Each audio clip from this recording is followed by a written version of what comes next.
Another lovely day on our site. So as you can see over here, what we have here are tie beams. Okay, these are tie beams. They tie the superstructures to the substructure. The superstructures to the foundation, right? Loud here. So as you can see, this beam will connect the upper layer to the foundation, right? These are propped up by our blockwork. This is what our blockwork was for.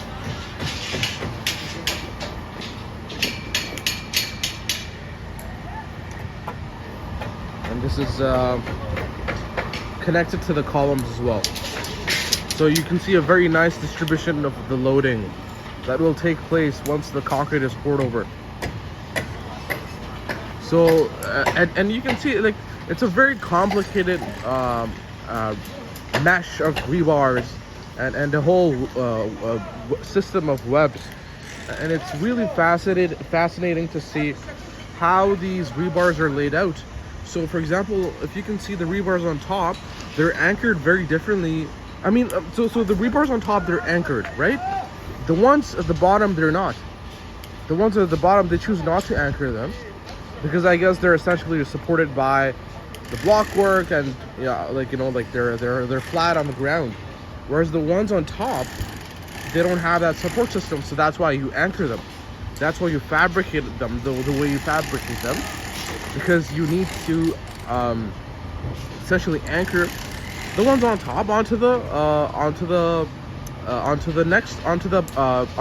rebar, right? Onto the orthogonal web of rebars, the web of rebars that's perpendicular to the rebar in question.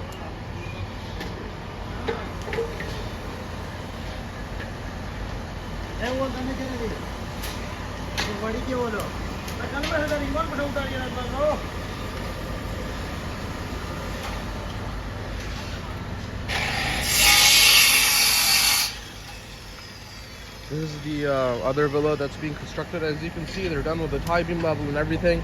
They have their pipes laid out over here. The very important step when you're doing your piping is to make sure that there is no blockage at all in your piping. That when you're doing your piping, you have to make sure that you have to do the testing at that time.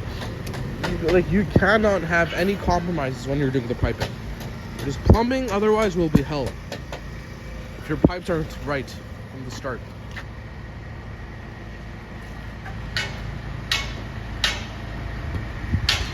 Yeah, so as you can see, the columns are coming out very nicely, right? These look very simple, but underneath you have an entire layout of rebar meshes, and it's really beautiful. Just to imagine, you know, like there's a whole jungle beneath this layer here. Good stuff.